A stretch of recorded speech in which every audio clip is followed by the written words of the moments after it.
Hindi pa rin natatapos ang pagkilos at personal na pagbisita ni Pangulong Ferdinand Marcos Jr. sa mga lugar na naapektuhan ng sakuna.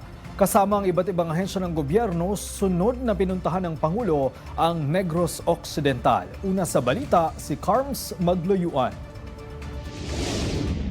Matapos ang naging pagbisita ni Pangulong Ferdinand R. Marcos Jr. sa Catanduanes kamakailan, tumungo agad ang Pangulo sa Negros Occidental para magsagawa ng inspeksyon sa mga nasalanta ng bagyo sa lalawigan. Partikular na sa Jose Pepito Montilla Garcia Senior National High School sa bayan ng Moises Padilla. Sa kanyang pagbisita, nadatnan ng Pangulo ang mga nakapanlulumong debris na iniwan ng bagyo.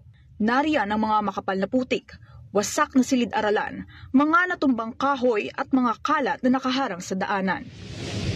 Sinek ko po yung buong perimeter fence, perimeter vicinity ng school. Nakakapanlumo po.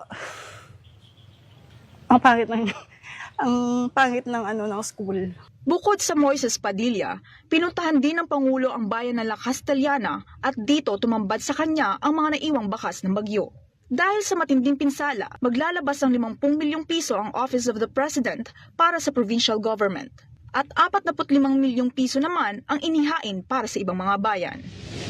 Call the LGUs of Carlota City, La Castellana, Moises Padilla, Binalbagan, Isabela, and Hinigaran.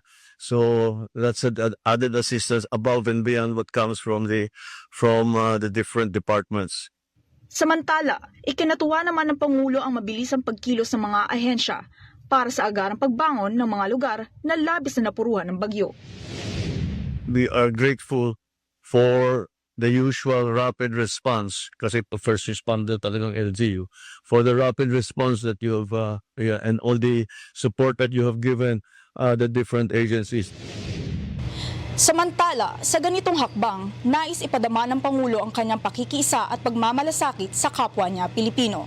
Ito may sa pamamagitan ng pamamahagi ng relief packages, financial aids at mga kagamitang tiyak na mapakikinabangan pa ng ating mga kababayan, lalo na sa panahon ng kalamidad. Nauuna sa balitang totoo at laging bago, Carms Magluyuan, Alauna sa Balita, Congress TV.